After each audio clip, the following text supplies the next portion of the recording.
G'day, my name's Neen James. Welcome back to Amaze TV. I'm so glad that you've joined us. Thank you so much for your comments, tweets, Facebook posts, and all the feedback that you've been giving us and sharing these with your clients, your friends, and also your team. As a productivity performance expert, I have the privilege of sharing strategies with people on how they can have more impact and influence in the world and truly be amazing. One of the best ways that I've seen many leaders work in able to share and increase their communications is to create a contextual model. Let me explain what I mean. So many of you as leaders in your organization are called to present ideas, to consult on projects, or maybe to take really complex things and make them simple. I believe a great contextual model can help you do that.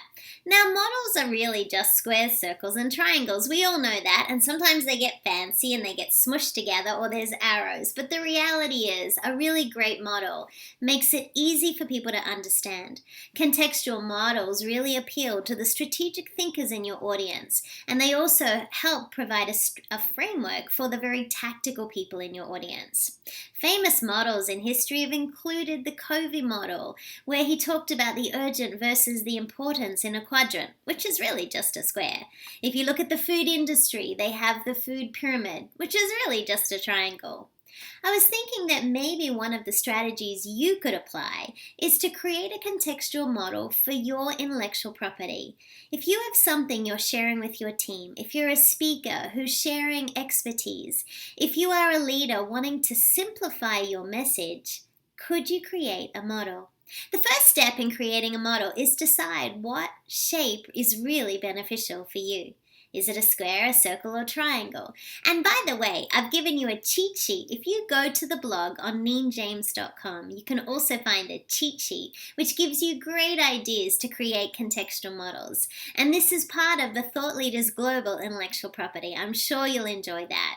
The other thing to think about when you're creating a contextual model is to think about the language you use. Can you make it action-oriented?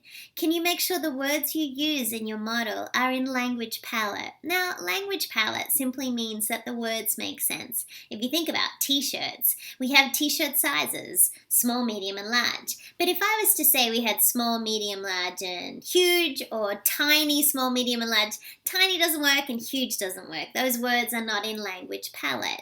So language palette is about the words making sense. A great contextual model has movement. It has a place where people can start or see themselves in model. It has movement through arrows. It makes sense. A great contextual model is a brilliant framework. It gives clarity to message. I wonder if you could create a contextual model. If your organization would benefit from expertise in creating models, I'd be delighted to help you. You can email me. My email address is below, or you can connect with me on social media. My Twitter handle is @NeenJames, or you can come across and like us at Neen James Communications. If you really want to be amazing and have more impact and influence, consider a contextual model. Something that is unique to you, to your team, and your organization.